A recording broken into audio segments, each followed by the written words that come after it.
So we are at the end of our course on Frank Lloyd Wright, and as a way to wrap up, I wanted to make a reflection about the importance of Frank Lloyd Wright today and the importance of history in the world of today. We live in such a different time, and almost like we have hard time catching up with the speed of our own time, and we don't have any time to look back into history. In fact, history looks like something that is totally irrelevant for the time in which we are. So why would we offer a course on Frank Lloyd Wright, and what is the importance of Frank Lloyd Wright for today? What is it, what are the kind of the lessons, the most important lessons that we can learn from him, and that eventually give us the tools and the knowledge to confront the reality in which we're living? So we saw a contrast between the humanist point of view in Palladio and Wright's organic architecture. And I think we today have to choose, where we stand. So if you feel that those redwood trees, which is a big deal in America, these are great trees, incredibly huge, being cut down, some are being saved. If you feel they should be saved because they provide a sense of awe and relaxation and pleasure for people to be able to see these trees, then I would say you're an environmentalist. If you say these redwood trees have an equal moral right to exist as we do, and therefore should be preserved, then the term is used, you're a deep ecologist. And deep ecology is a strong movement out there. So I think we have to decide. We've been caught up in a materialist worldview. And we have in America figures like Richard Dawkins, who's an avowed atheist and argues against the biblical traditions and religion. So these are just a bunch of stories. And we can only approach the world rationally. Well, okay. And then in reaction against that, we have religious fundamentalists who are insisting on things like, so if you want to deny evolution, probably you could function in most jobs and say, I don't believe in evolution. But try to be an engineer at NASA if you believe that the heaven's an upside-down soup bowl with little pinholes pricked in it that are the stars. You can't believe that and function in the modern world. And so how do we function in our world today?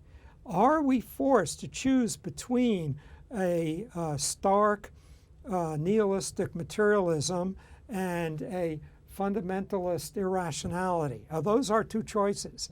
And the thing that someone like Frank Lloyd Wright suggests is that there's a way to be a totally modern person, but also to have a deep and rich spiritual engagement with the world.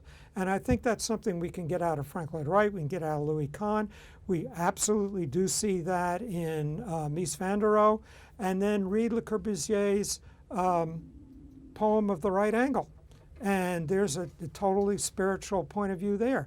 So here we are, the most important architects of the 20th century, all presenting a spiritual alternative to the stark choice between materialism and fundamentalism.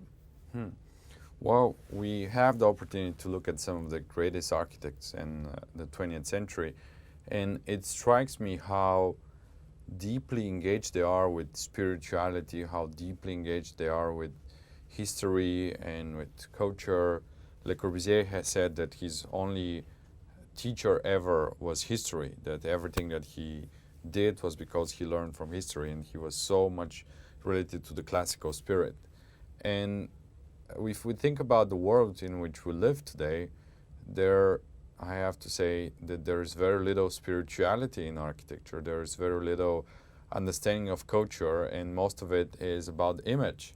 And in fact, architecture most of the time is perceived as an image. Now, people don't necessarily design architecture as something that you would inhabit, but they design architecture as something that someone would take picture of or make a video of, and they post it somewhere on social media or on the internet, And there are millions of people that see it on the internet, and maybe there are no people, or there are very few people that perceive it in reality. So in a way, architecture nowadays is becoming more and more of image to be consumed than a space that would be inhabited. So doesn't that worry you, that we have shifted from this culture of humanistic understanding of the world to a culture of total virtual, not even material, but virtual consumption of the world in which we live? Okay, I have a confession for our students. I'm 73 years old. So, it's interesting. I teach at a wonderful school, Pratt Institute, and most of the faculty is a lot younger than I am. And I've got to be careful not to be saying they don't do it like we did in the old days. So I agree with everything you said, but I'm careful about, maybe I have something to learn from my younger colleagues. So let's our students take very seriously what Yvonne said. And is it, are you going to let the world get away with giving you a bunch of imagery? Or are you going to demand something more serious of the world, of our architecture, of our literature? You look around and you see something like these new TV shows since The Sopranos, Mad Men, Breaking Bad, Justified, Walking Dead. They're unbelievable. I mean, the quality of storytelling, literature, character, dialogue. So this is among the finest story. This is the ranks of Shakespeare. But notice what they did. They got away from the Hollywood studio system. You have people like Netflix and Amazon producing these things. And they were made possible by figures called showrunners. Showrunners is someone who has total control of the show, and the producers are not allowed to stick their fingers in it. And maybe that's what we need to demand, that kind of quality throughout our lives, where we allow creative people to do excellent things, and if it's not excellent, we call it out.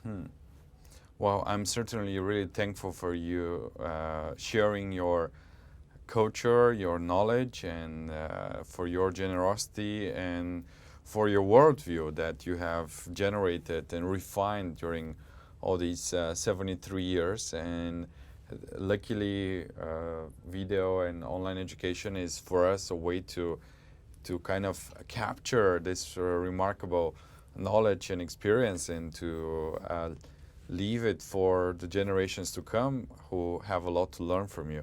So I'm really thankful for you participating in this course, and again, I really hope to see you in other courses here at Open Online Academy. Thank you. And thanks for our students for keeping up with us. We hope that you found this interesting, and we hope to see you at other courses with us.